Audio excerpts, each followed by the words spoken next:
Bom dia, então, irmãos. Vamos iniciar a nossa escola bíblica dominical orando ao nosso Deus. Senhor Deus amado, te louvamos, Senhor, por mais este dia, por esta oportunidade de estudarmos a Tua Palavra. Nos ajude agora, Senhor, a compreender os Teus ensinos, nos ilumine com Teu Santo Espírito, para que possamos entender perfeitamente quem Tu és, Teus atributos, para possamos entender, Senhor, como devemos nos relacionar a Ti, Senhor, e nos dê força, Senhor, a viver neste mundo de modo digno, Senhor, andando conforme os Teus ensinos. E te oramos e pedimos isso em nome de Jesus Cristo. Amém. Muito bem, então o que a gente viu aula passada? Agora a gente lembra, né? Não faz um mês. Então a gente viu sobre a bondade de Deus, né? O amor de Deus. E o que quer dizer mesmo? Como que é o amor de Deus? Quer dizer que Ele ama todo mundo, acabou o inferno, não tem mais nada, todo mundo vai para o céu, encerrou tudo, ou não? Não, né? Então a gente viu sobre o amor de Deus, sobre o que Ele fez por nós, sobre como o amor dEle ainda é santo e não negocia a sua justiça, ao ponto que Ele teve que fazer o quê? Entregar o seu Filho amado para que os nossos pecados fossem perdoados. Para que Ele vivesse também, né? Não só morresse. Ele não veio aqui só no dia lá do Gólgota, foi para a cruz e morreu, mas Ele nasceu, viveu, né, por nós. E a justiça dEle então foi imputada a nós. E por isso agora nós podemos ter um relacionamento com Deus. Amar a Ele, porque nós fomos primeiro amados por Ele. Certo? Um amor que é tal, né, grande, tão grande, fundo, profundo, né, maior que o mundo. Certo? A gente viu isso e as crianças escutam e cantam isso bastante. Faltam duas coisas, na verdade, para a gente ver e acabar essa parte de teologia própria, que se Deus permitir a gente encerra hoje. A gente vai encerrar hoje. O último, que não devemos nos esquecer também, que é apresentado muitas vezes, ou deveria ser junto com o amor de Deus, é a questão da ira de Deus. Então, a ira de Deus é algo que muitas vezes não é ensinado, não é pregado, não é falado. Qual a importância da ira de Deus? Então, o ponto é que, infelizmente, como é colocado, muitos cristãos consideram a ira de Deus o quê? Uma perfeição divina ou algo que deve ser desculpado? Me perdoe pela ira do meu Deus que está, né, mandou matar tantas pessoas, que criou o inferno, não sei o que lá, né, é uma mancha moral no caráter de Deus. Então, muitos cristãos, talvez não falem dessa forma, mas agem, né, fazem, e por trás das suas palavras tem esse conceito, onde a ira de Deus é algo que deve ser desculpado, escondido do caráter do nosso Deus, ou algo que está errado nas Escrituras que deve ser corrigido. Certo? E a questão é que não é bem assim, né? O próprio Deus, né, o que Ele fala sobre a ira e a vingança? Vamos abrir lá em Deuteronômio, capítulo 32.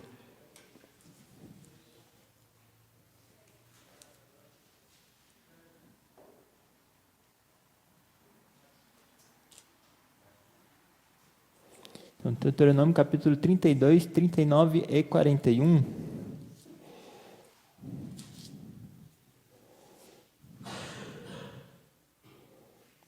Ao 41, na verdade, né? Lá está escrito assim, eu vou ler aqui. Vede agora que eu sou, eu somente, e mais nenhum Deus além de mim. Eu mato e eu faço viver. Eu firo e eu saro, e não há quem possa livrar alguém da minha mão.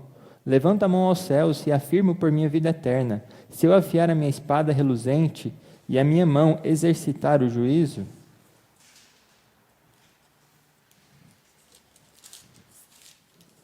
tomarei vingança contra os meus adversários e retribuirei aos que me odeiam. Então Deus, Ele não esconde isso dele.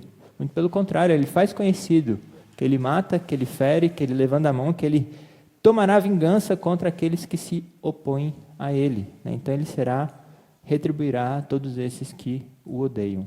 Então isso é uma parte do caráter de Deus que Ele demonstra. E é necessário, na verdade, que Ele assim o tenha, né? Que ele tenha essa ira. Né? Então ele faz conhecido a sua vingança e a sua fúria, né? A sua ira. Então, se a gente fizer esses estudos de concordância, a gente vai observar uma coisa, que referências à ira, fúria e indignação são maiores, mais abundantes nas Escrituras do que amor e misericórdia. Inclusive nas falas do nosso Senhor Jesus Cristo. Né? Ele não poucas vezes fala sobre a realidade do inferno, do julgamento, do juízo, da ira vindoura que virá a todos os que o odeiam. Certo? Então isso é uma realidade anunciada e pregada pelo nosso Senhor Jesus Cristo, no Antigo Testamento também, e que nós devemos igualmente fazê-la. Né? Essa advertência é necessária, certo? Especialmente porque a gente está em um mundo caído. Né? Ele fala do amor e da misericórdia, a gente viu antes também como isso atrai os seus filhos, né? Mais do que os terrores da lei, como o Pink falou, mas também uma realidade, os terrores da lei. Certo? A realidade do inverno, então, também é necessária ser anunciada. Sem esse contexto, também não tem como falar boas novas. Certo? Então, boas novas indica que algo ruim está acontecendo e algo bom virá, né? Surgirá, ou surgiu. Então, por que Deus é irado, então? Alguns momentos, ou muitos momentos. Porque Deus é santo. Certo? Se Deus é santo, é necessário que Ele se ire. Certo? Ele odeia o pecado e por isso Ele sente indignação todos os seus dias, que é Salmo 7, versículo 11. Então Ele está todos os dias irado. Não simplesmente como o pecado de maneira geral, mas contra as criaturas de quem surge o pecado. Certo? Então Ele está irado todos os dias porque Ele é santo. Certo? São dois lados da mesma moeda. Certo? Do caráter de Deus. Então a ira de Deus, ela é uma perfeição divina. Certo? Ela não é uma mancha, uma falha, mas ela é uma perfeição divina, tanto quanto sua fidelidade, poder ou misericórdia. Certo? Deve ser assim, pois não há qualquer mancha, né, nem o menor defeito no caráter de Deus. Mas se Ele não tivesse, não exercesse, não demonstrasse essa ira que se revela dos céus, que é Romanos 1, né, contra toda a forma de impiedade, que negaram a verdade de Deus, substituíram, se Ele não manifestasse a ira dele, aí sim Ele teria uma mancha. O seu caráter divino estaria manchado, teria uma falha. Por quê? Porque a indiferença ao pecado é o quê? É uma qualidade, uma virtude ou é um vício? Se alguém é indiferente ao pecado, isso é um vício. Certo? A gente entende isso. E Deus que é santo, santo, santo, se Ele não irasse contra o pecado, se Ele não odiasse o pecado, isso sim seria uma mancha moral no caráter de Deus. Certo? Então a ira nunca é uma falha, muito pelo contrário, ela é necessária porque Ele é santo. Então a indiferença ao pecado é uma mancha moral, e quem não odeia é um leproso moral.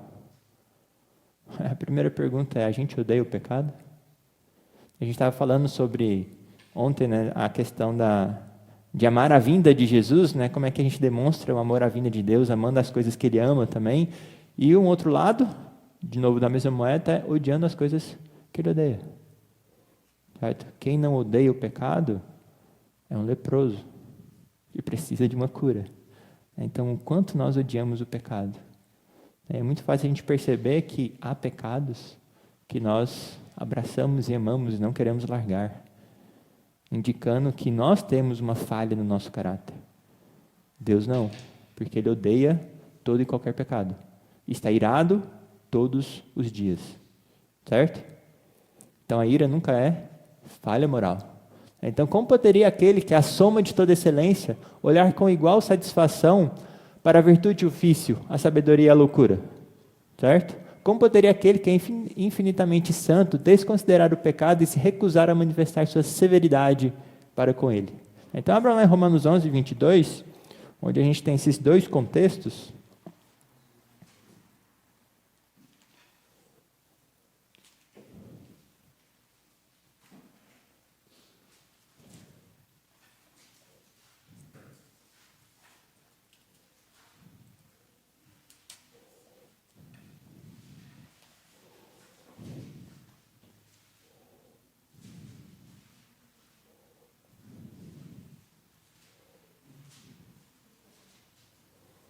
Então, Romanos capítulo 11, 22, quem achou pode ler, por favor.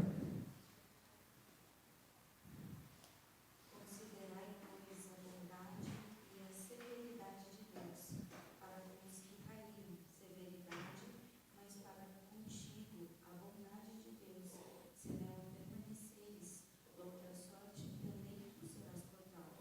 Então ele está falando da rejeição de Israel e ele fala para a gente considerar as duas coisas. Considerar a bondade de Deus, que nos amou, que a gente viu na aula passada, mas também considerar a severidade dele, para com aqueles que caíram, para aqueles que o odeiam. Deus demonstrará a sua severidade a todos esses que o odeiam. Consideremos nisso como uma perfeição divina. E não nos desculpemos por causa disso. Muito pelo contrário, possamos meditar e exaltar a Deus também por essa perfeição que é a sua ira.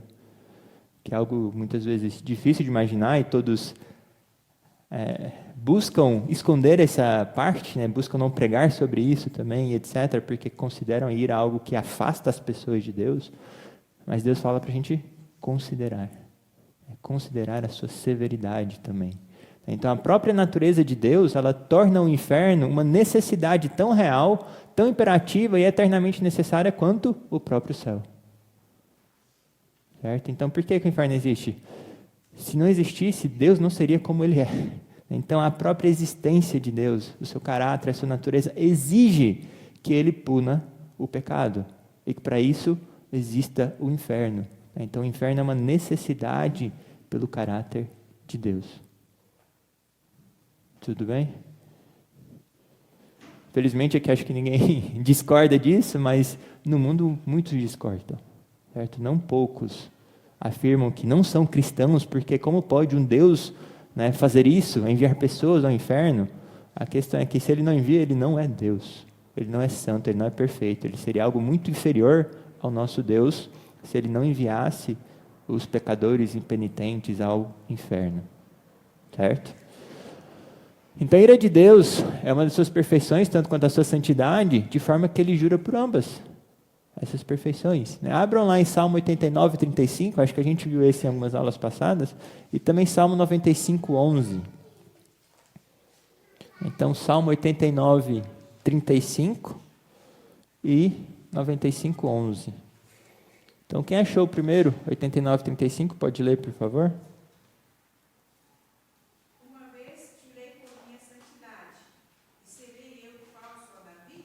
Então a gente viu já sobre esse, sobre a santidade de Deus, e agora o 95, 11.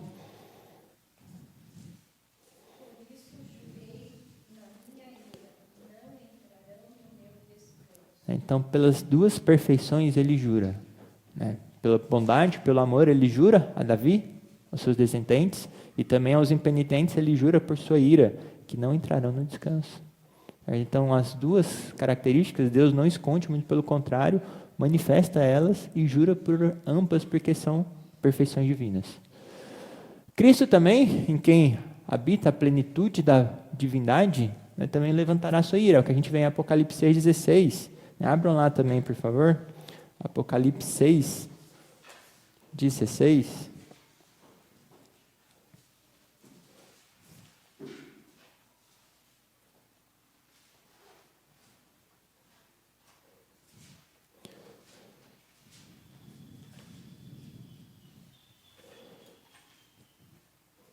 Quem achou pode ler, por favor?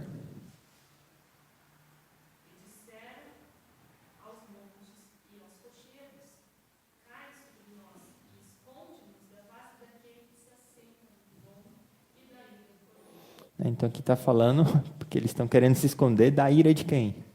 Do Cordeiro de Deus, de Jesus Cristo, que virá. A gente tem Salmo 2 também, que fala para os reis da terra, que se levantam e tudo mais, que é para fazer o quê? Beijar Cristo lá, o Filho de Deus, antes que ele levante na sua ira.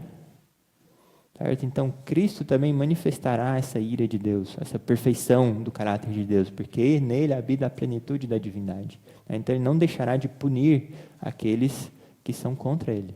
O nosso rei matará todos esses, aniquilará. Então qual é a importância de refletir sobre a ira de Deus? Que é um ponto que pode causar choque a muitos aí, Como assim que a gente vai refletir na ira de Deus? Então, primeiro, quanto mais a gente estuda, pondera sobre essa aversão de Deus ao pecado e a sua terrível vingança sobre ele, qual que é o efeito que isso vai trazer sobre nós?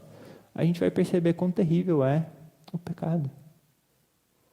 Certo? Então, quando a gente percebe, medita na ira de Deus, a gente vai entender a realidade da destruição, da hediondez, como coloca ali, do pecado, que muitas vezes a gente ama e comete como se fosse nada demais, quando a gente percebe que o nosso Deus é fogo consumidor, que Ele não deixará de punir, onde Ele já mandou, por exemplo, matar e destruir nações por causa da hediondez do pecado daquelas nações, ao ponto que Samuel foi lá e matou Agag lá, aos pedaços, para deixar claro que Deus odeia o pecado, certo? Ele odeia o pecado e punirá, e já aniquilou nações e raças aí por causa desse pecado. E qual que é a nossa reação ao pecado? Cometemos como se fosse nada demais. Então meditar nela faz com que a gente perceba que o pecado não é algo leve, aquela mentirinha não é algo que pode ser feito de um coração leve, que Deus vai ignorar e relevar. Ele odeia o pecado, todo e qualquer pecado. Por mais que você pense que é um pegadinho que não é nada demais, Deus odeia, certo? Outro ponto é que a gente, dessa forma, meditando na ira de Deus, a gente pode servi-lo de um modo mais agradável, com santo temor. Então vamos abrir lá em Hebreus 12, onde normalmente a gente conhece esse último versículo, mas 28 e 29...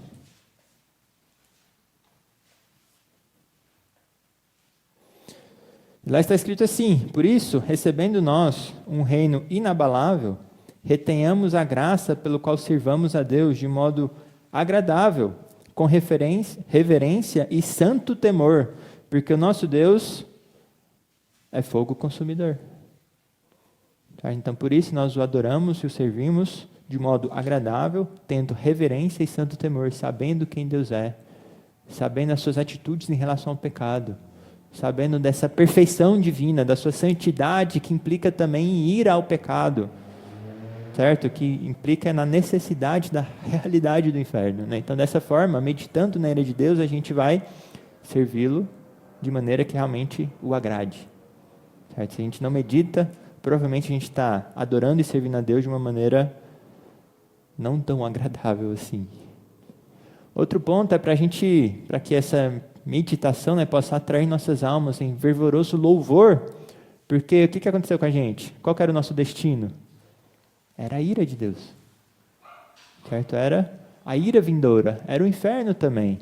Nós somos então libertados da ira vindoura, que é 1 Tessalonicenses 1,10, que fala dessa ira vindoura, que nós fomos libertados, certo? Então, meditando na ira de Deus, a gente vai louvar a Deus, porque nosso destino não é mais aquele. E a forma com que Ele nos libertou desse destino é maravilhosa, não é? De forma que não depende nem de nós, mas pela sua graça, pelo seu amor, Ele nos libertou dessa ira vindoura, e de forma que Ele garantiu isso, que nós podemos ter a certeza da nossa salvação. Então isso vai redundar em louvor a Ele, cada vez mais fervoroso, porque Ele nos libertou da sua ira vindoura. Então nossa prontidão ou relutância em meditar sobre a ira de Deus se torna um teste seguro da verdadeira atitude de nossos corações em relação a Ele. Então, qualquer forma de medir a nossa relação, a nossa atitude em relação a Deus. A gente não deve adorar um Deus criado de acordo com as nossas inclinações, que não se ira contra o pecado, que é indulgente com as criaturas que o odeiam. É muito pelo contrário, a gente adora um Deus que é verdadeiro, que se revelou santo e, portanto, pune todo pecador. Então, se a gente não se alegra com a lembrança da sua santidade, Salmo 97:12, se não nos alegrarmos em saber que num dia vindouro, Deus fará uma demonstração gloriosa da sua ira, tomando vingança sobre todos os que agora se opõem a Ele, isso é uma prova positiva de que nossos corações não estão sujeitos a Ele, que ainda estamos em nossos pecados e que estamos a caminho das chamas eternas. É uma frase meio pesada, não é? Se a gente não ama o que Deus ama e não odeia o que Ele odeia, será que a gente realmente está a caminho de ter um relacionamento eterno com Ele? É isso que Ele está falando. Se a gente não medita, e se a gente não anseia por esse dia glorioso, onde todos os que são contra Deus serão punidos, considerando a severidade de Deus para com aqueles que caíram, será se realmente nós estamos amando a Deus como deveríamos amar? Ao ponto de nos tornarmos iguais a Ele? Certo? Então, a ira e a meditação, a expectativa desse dia, dessa manifestação gloriosa da sua ira, é talvez um reflexo do nosso amor a Deus. Tudo bem? Muito bem, então grande será a alegria dos santos naquele dia, né, quando o Senhor vindicará a sua majestade, né, o seu terrível domínio, magnificará a sua justiça e derrotará os rebeldes orgulhosos que ousaram desafiá-lo.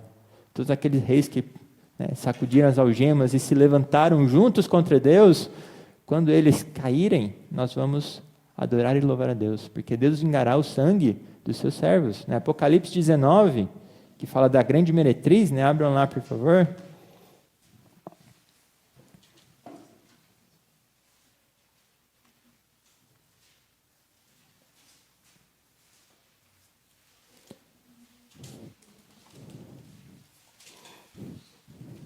O subtítulo aqui é o júbilo no céu.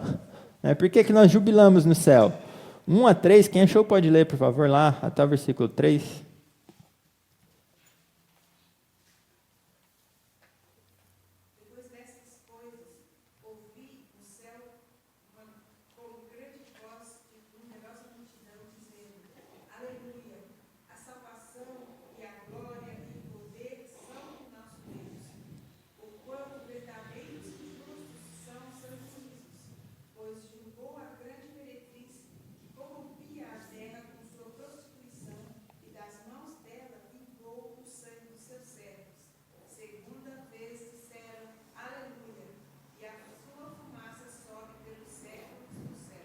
Então nós, a grande multidão e numerosa multidão, canta e louva a Deus, dando aleluia, porque Ele é santo, porque Ele é justo, porque Ele julgou aquela meretriz que corrompia e vingou então o sangue dos seus filhos.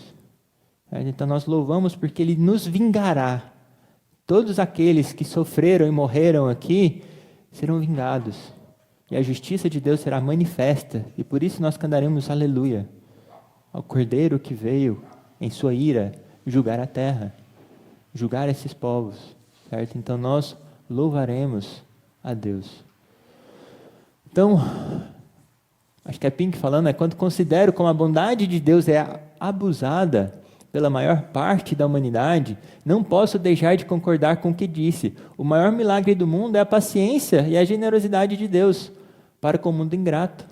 Se um príncipe tem um inimigo invadido em uma de suas cidades, ele não os envia provisões, mas sitia o local e faz o que pode para matá-los de fome. Mas o grande Deus, que poderia destruir todos os seus inimigos com um piscar de olhos, os suporta e se esforça diariamente para mantê-los. Bem pode Ele nos ordenar que abençoemos aqueles que nos amaldiçoam. Ele mesmo, que faz o bem aos maus e ingratos. Mas não pensem, pecadores, que escaparão assim. O moinho de Deus anda devagar, mas mói fino. Quanto mais admirável for sua paciência e generosidade agora, mais terrível e insuportável será a fúria que surge de sua bondade abusada. Nada é mais calmo do que o mar, mas quando agitado em uma tempestade, nada se enfurece mais. Nada é tão doce quanto a paciência e a bondade de Deus, e nada é tão terrível quanto sua ira, quando ela pega fogo. Certo? Então é interessante pensar sobre isso. A bondade de Deus sendo abusada, mas o moinho de Deus, tamanho bem fino, nada vai passar. Vai destruir cada pedacinho, não vai sobrar nada. A ira de Deus, quando ela se levantar, será a coisa mais terrível que se pode imaginar. As ilustrações são de fogo, lago de fogo e tudo mais, mas são ilustrações, para que a gente tenha uma ideia que é terrível, onde o verme não morre, né, e o fogo não consome, onde haverá choro e ranger de dentes. Então a ira de Deus, quando se levantar, será terrível. Por isso que podemos dizer que o inferno será o completo despejar da ira de Deus sobre os ímpios. A paciência acabou, e mais nada da misericórdia será, nada da graça e misericórdia será dada a alguém.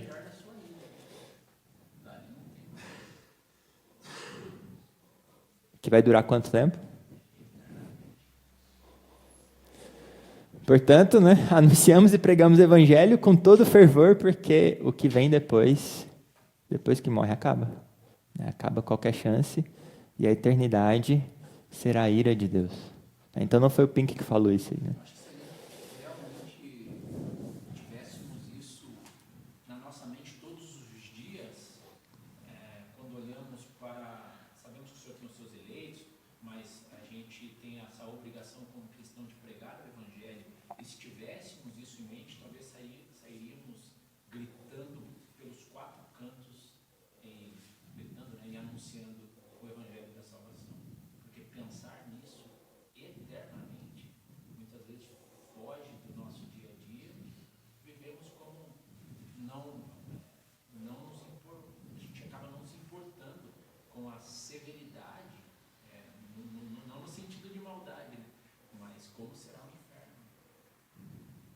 Eu lembro de uma frase que o pessoal falava assim: eu não quero que meu filho se converta por causa da ira de Deus, anunciando os terrores, né? Porque não crê na realidade, né? Não entende a realidade dos terrores do inferno. Então, o amor de fato, né, atrai aos filhos de Deus de uma forma magnífica, mas a realidade do inferno também deve fazer com que eles fujam da ira vindoura. Que isso sim, acho que é o que o Pink termina aqui. Então ele fala: então fuja, meu leitor, né? Fuja para Cristo, fuja da ira vindoura, antes que seja tarde demais. Não suponha, imploramos sinceramente, que esta mensagem seja destinada a outra pessoa, é para você. Não se contente em pensar que já fugiu para Cristo, tenha certeza, implore ao Senhor que sonde o seu coração e lhe mostre isso. Ele mostra a si mesmo que você realmente escapou da ira vindoura. Como Pedro fala, confirme a sua vocação. Pedro, né? Alguém fala, Deus fala, né? Para a gente confirmar a nossa vocação, para trazer a certeza, porque isso sim é benéfico para a gente. Ele manda que a gente tenha certeza. Algo que muitas vezes as pessoas foram condenadas, era considerado o pecado da presunção. Acho que a Joana Dark, né, foi condenada porque ela tinha certeza da salvação. Algo que a Bíblia nos comanda a fazer, porque isso traz benefício para a gente. Para que a gente ame a Deus com mais fervor, para que a gente louve a Ele com mais fervor, tendo certeza que escapamos da ira de Deus. Então, por isso é um assunto urgente. Certo? Confirmar a nossa salvação. A certeza da salvação. O próprio Cristo falou mais do inferno do que do céu. A Bíblia como um todo, né? Como o Pink estava falando também, o Antigo Testamento também é anunciado mais sobre ira, né, fúria, do que amor, misericórdia, né, e tudo mais. Então, é uma realidade que deve ser anunciada. E devemos, como o Pink falou, fugir. Né? Tenha certeza. Não é só porque você está na igreja, né, que você é filho de crente, né, você tem que buscar confirmar a sua vocação, né, a sua eleição em Deus. Tudo bem? Muito bem, então nisso a gente acabou a ira de Deus. A gente meio que passou, de uma forma geral, assim, nos atributos de Deus. E agora eu quero só encerrar falando sobre a Trindade. Certo? Afinal, nosso Deus é o quê? Triuno, né? O que isso significa? E qual que é a importância dessa doutrina? Muito bem, então, o conceito da Trindade surgiu como um pilar da verdade. Certo? É um artigo não negociável da ortodoxia. Certo? Não é algo trivial que não precisa ser falado ou qualquer coisa assim, mas ele é inegociável. Porém, isso já foi e ainda é causa de muita controvérsia e confusão. Dizem que esse assunto foi extremamente atacado no século IV, quarto e quinto, e no 19 e no 20. E agora nós estamos nesse pós-ataque a Trindade, especialmente a pessoa do nosso Senhor Jesus Cristo. Então, a Trindade tem tudo a ver com a pessoa de Cristo, certo? Sobre Ele ser também Deus. Então, o que eles falam? Alguns pensam que cristãos creem em 3 deuses, uma espécie de triteísmo, ou então que a gente crê em contradição, onde a gente fala que 1 mais 1 mais 1 é igual a 1. A gente não fala isso, certo? 1 mais 1 mais 1 é igual a quanto? 3. Sempre foi. Deus, ele não é irracional. Algumas vezes existe o que a gente chama de mistério. Mistério não significa que é irracional ou contraditório. Pode ser um paradoxo, uma aparente contradição, mas ela não é de fato uma contradição. Por exemplo, quando a gente fala da Trindade, a gente fala que ele é 3 em quê? Em pessoa. 3 pessoas. E 1 em essência. Certo? Então ele é, em termos de lógica, seria 1 em A e 3 em B. Então ele não pode ser uma coisa em mesma relação e não ser também. Certo? Isso seria uma contradição. Como caso mais clássico, eu não posso ser pai e filho ao mesmo tempo da mesma pessoa. Certo? Mas aqui eu estou falando que Deus é 1 em A, 3 em B. Isso não é uma contradição, não é uma irracionalidade. É um mistério, porque a gente não entende como isso funciona. Especialmente se a gente for se aprofundar o que é essência, o que é pessoa, o que significava pessoa naquela época, é uma coisa um pouquinho mais complicada. A gente não está acostumado com isso, mas isso não é uma contradição. Certo? Então nós não cremos em 3 deuses e também não pensamos e não cremos em contradição, porque nosso Deus, ele tem razão, nos fez racionais e ele não vai contra a razão. Então, algumas vezes acontece o que a gente chama de mistério, uma verdade que a gente pode aprender algumas coisas dela, mas a gente não entende perfeitamente como ela funciona, por que ela funciona. Então, a Trindade para a gente é um mistério, mas não é uma contradição, certo? E na sua definição precisa, ela não é uma contradição. Então, Trindade significa o quê? Triunidade. Então, a gente vai começar falando sobre essa unidade. O que é essa unidade? É um só Deus. Então, a gente tem esse conceito, essa afirmação bíblica de monoteísmo. Certo? Então, mono, um, teísmo, Deus. Um só Deus. Porque as Escrituras falam assim, não é? Quantos deuses há? Um. Verdadeiro, pelo menos, né, que de fato existe um só Deus, certo? Então as Escrituras falam que há um único Deus. E muitos já argumentaram que a religião judaica ela não era inicialmente assim, mas que ela evoluiu. No século XIX, quando começou esse ataque à Trindade também, à pessoa de Cristo, a palavra do século era evolução, certo? Não só no contexto biológico, de biologia, né, mas evolução em tudo que é lugar, sociólogo e etc. E também nas religiões. Então, a ideia é que havia uma evolução das religiões até que a gente chegou nessa ideia de monoteísmo, né, que a gente passou de um animismo, né, politeísmo, enoteísmo, que seria cada nação com um Deus diferente, até a gente chegar no monoteísmo. E não, as Escrituras, desde o princípio, falam o quê? No princípio, criou Deus os céus e a terra. Um só Deus que criou tudo. Certo? Então, desde o primeiro versículo, até outros também, a Bíblia é bem clara que há um só Deus, que não há competição, que não há outros seres que se comparem ao verdadeiro e único Deus, que é o Criador dos céus e da terra. Tanto que o nosso credo apostólico fala o quê? Creio em Deus Pai, Todo-Poderoso. Aí eles tiveram que adicionar, por causa desse contexto de deuses, cada um cria uma coisa, etc., cada um não disputa, que nosso Deus, esse Deus que nós cremos, Ele é o Criador dos céus e da terra, de todas as coisas. Ele é o único Deus a partir do qual todas as coisas foram criadas. Certo? Então a gente tem também, muitas vezes, alguns ataques, eu não vou trazer tudo aqui de forma exaustiva, mas uma coisa comum que falam por aí, que Elohim pode ser traduzido como deuses, porque seria o final plural ali, como se fosse o nosso S, algo assim. E de fato é, né? Mas só que sempre que aparece Elohim, ele vem como uma forma verbal singular, sempre como singular.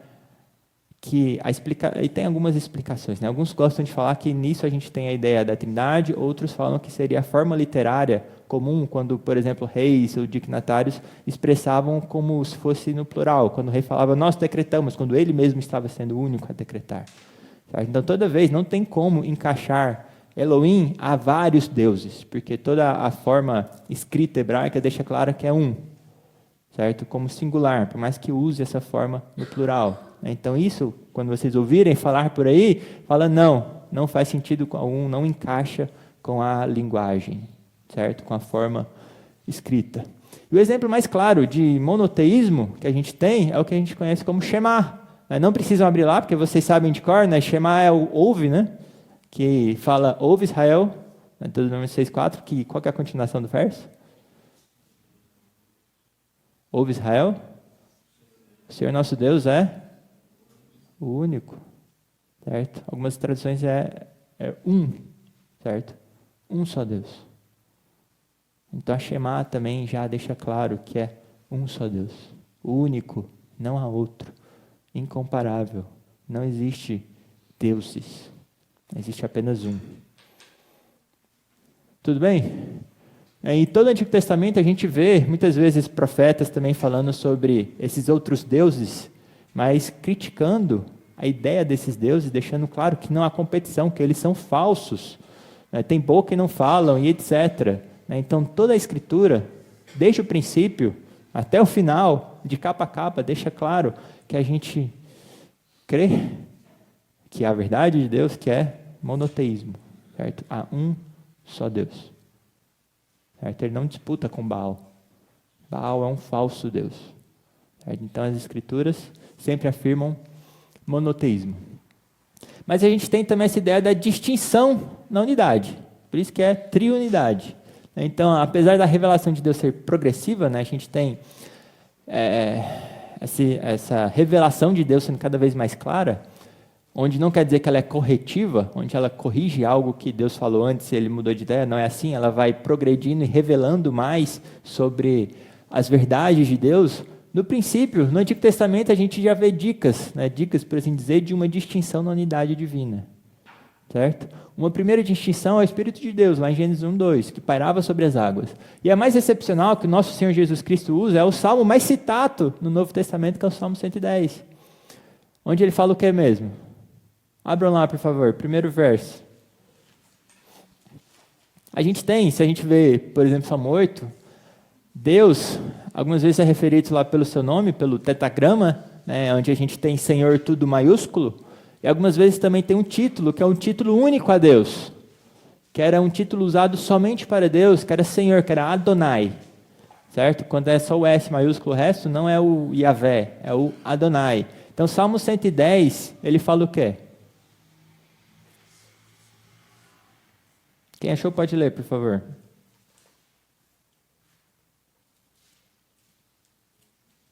Disse o Senhor ao meu Senhor, assenta-te à minha direita.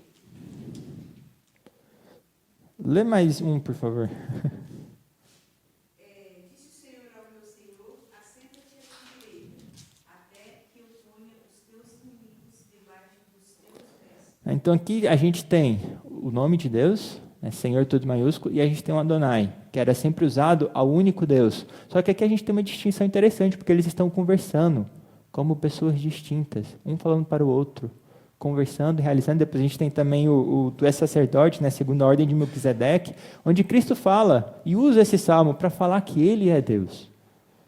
Certo? Então a gente tem esse monoteísmo afirmado em toda a Escritura, do início ao fim, como também essa distinção que a gente encontra também no Antigo Testamento. Não é algo que apareceu do nada no Novo Testamento, mas já havia essa realidade no Antigo Testamento. Certo? E o Novo Testamento reafirma o monoteísmo, né? Paulo no Areópago, por exemplo, ele fala sobre isso, Romanos 1 também, a gente não vai abrir lá, nosso tempo está curto. Mas a gente tem esse monoteísmo reafirmado, 1 Coríntios 8 também, ele reafirma, fala que não há senão um só Deus, mas algo adicionado. No final, isso a gente precisa abrir, 1 Coríntios 8.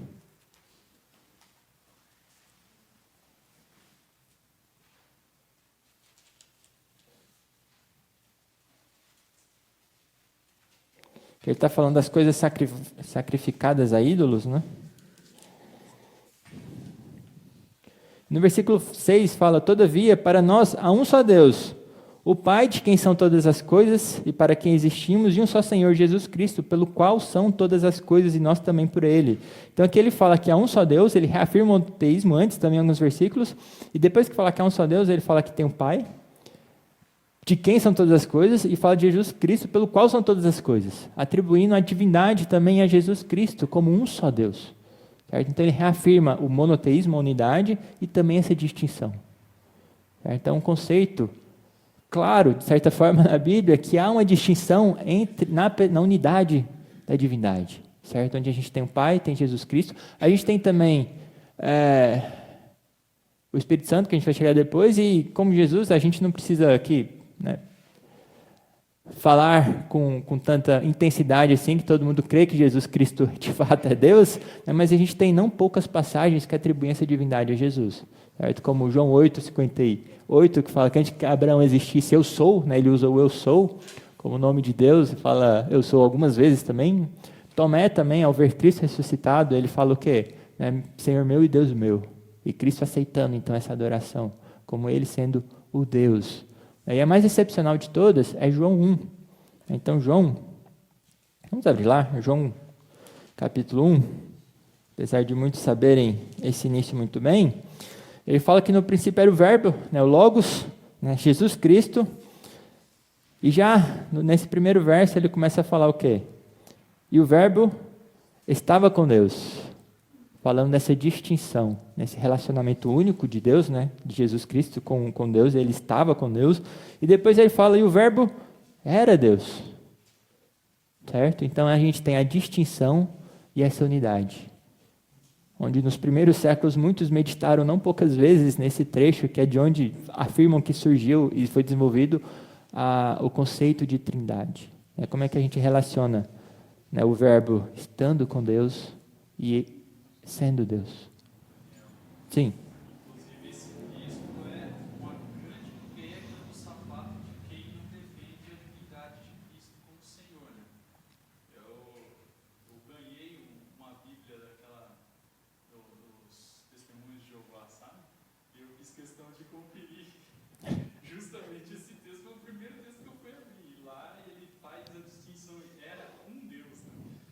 Ele muda o texto aqui na cara dura mesmo, porque eles não conseguem explicar esse versículo, de que ele era isso. Então eles mudam aqui, eles colocam no princípio era o verbo estava com Deus e o verbo era um Deus. Para dizer que era uma pessoa muito importante, mas eles mudam realmente a literalidade do texto porque não conseguem explicar. Os mormons também creem em infinitos deuses, né? Tem muita maluquice por aí. Então, João 1 deixa claro a divindade de Deus e a necessidade, então, de conciliar essas duas coisas, a unidade e a distinção. O Espírito Santo também ele recebe essa distinção do Pai e do Filho, né? Bem como os atributos divinos. A gente não vai demonstrar isso aqui, a ideia não é demonstrar em detalhes tudo isso, né? Mas a gente tem, por exemplo, a fórmula do batismo, a bênção apostólica também, onde a gente tem as 3 pessoas da divindade. E dessa forma, então, o ponto é que o conceito de trindade, né, ele está em toda a Escritura, certo? Em toda ela, Antigo e Novo Testamento, só que ela está mais clara no Novo Testamento, obviamente, a gente tem a revelação progressiva de Deus, mas é um conceito onde a gente tem isso claro nas Escrituras. Tudo bem? E trindade, então, é um termo extra-bíblico. Alguns até criticam, falando, por que eu vou falar de trindade? Trindade não está na Bíblia, né? Eu só posso falar termos que estão na Bíblia, o que é, de novo, bobo. Né? A gente tem um conceito, trindade, ele define um conceito que é um conceito bíblico. Certo? Então, é um termo extra-bíblico que define um conceito bíblico de forma precisa. E a gente necessita dessa precisão para defender a doutrina das heresias. Certo? A gente tem como trindade, termos como trindade, ela deixa clara o que a gente crê, em quem a gente crê, como a gente crê. Então, são termos que nós precisamos compreender e afirmar também. Heresias servem para isso. Dizem que talvez a única utilidade de heresia é para que a gente deixe a doutrina clara. Certo? A gente tem a história das heresias, aí muitas vezes é estudado também, onde a doutrina de Deus é, então, estudada, deixada clara e precisa, para que a gente saiba exatamente quem é Deus, o que cremos, como cremos. Então, foi uma série de heresias, por exemplo, que no século 4 e 5, que forçaram a igreja a definir esse entendimento de trindade, onde a gente tem os concílios ecumênicos, né? Os concílios mais famosos, talvez, que são quais mesmo? Está escrito ali, na verdade, né? De Nicéia e Calcedônia. Então, a partir desses concílios, a gente chegou, como dizem, né, ao completo entendimento que a gente pode entender até agora da pessoa de Jesus Cristo e da trindade. Né? Nenhuma informação nova foi adicionada desde então. E as heresias, só para terem uma ideia, foram as seguintes: as 2 primeiras para Nicéia, né, que foi o modalismo, né, um Deus agindo em diferentes modos. Nós não cremos assim, né, como se estivesse colocando máscaras diferentes. Máscara talvez não é um bom termo assim, que pessoa, vem dessa ideia de máscara, né, mas como se Deus, um só Deus, ele tomasse modos diferentes e não fossem pessoas de fato diferentes. Certo? A outra seria o do ário, né, o arianismo, que é muitas vezes colocado como adocionismo, onde Cristo não é eterno, ele foi o primeiro a ser criado, eventualmente adotado por Deus de uma forma ou de outra, dependendo da versão de adoção, onde ele se torna filho de Deus, né, mas ele não seria como Deus, igual a Deus.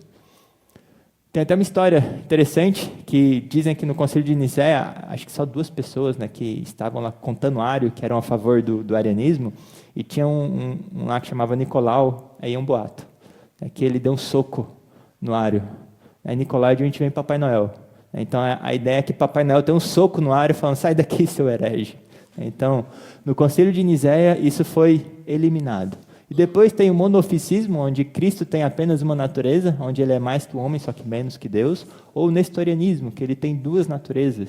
Então seria meio que o oposto disso, né?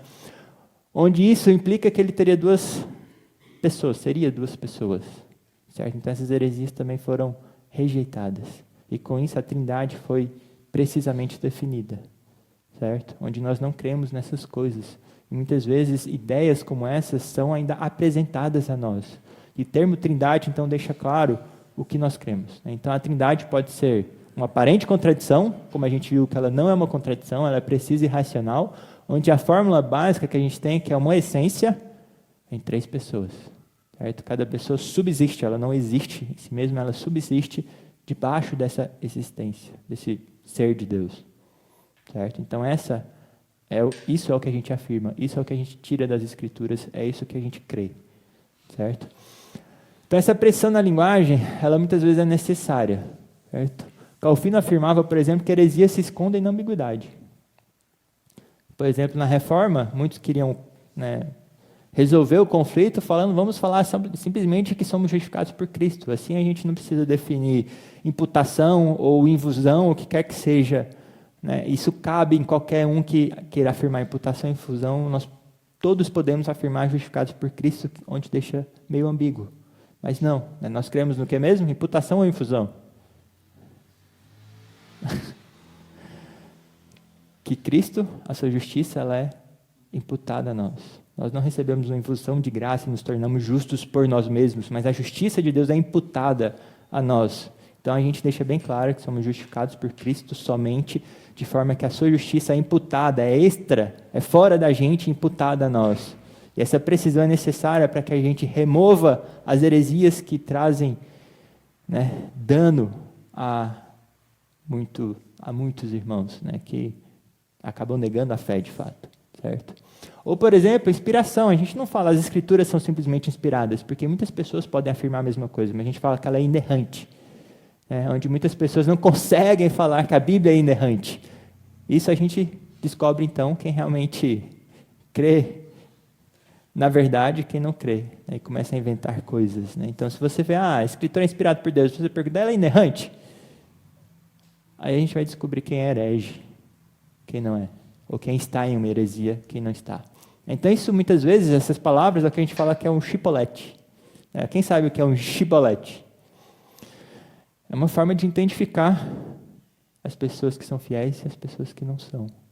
Então, trindade, ela serve para calar quem afirma, por exemplo, triteísmo, ou quem nega as 3 pessoas da divindade. A gente pergunta, você crê na trindade? A igreja que você está afirma a trindade? Esses termos extrabíblicos são importantes e necessários muitas vezes. E esse termo chipolete vem de Juízes 12, 5 e 6, onde era uma disputa entre, não lembro quem, e Efraim. E as pessoas de Efraim não conseguiam falar o termo chipolete.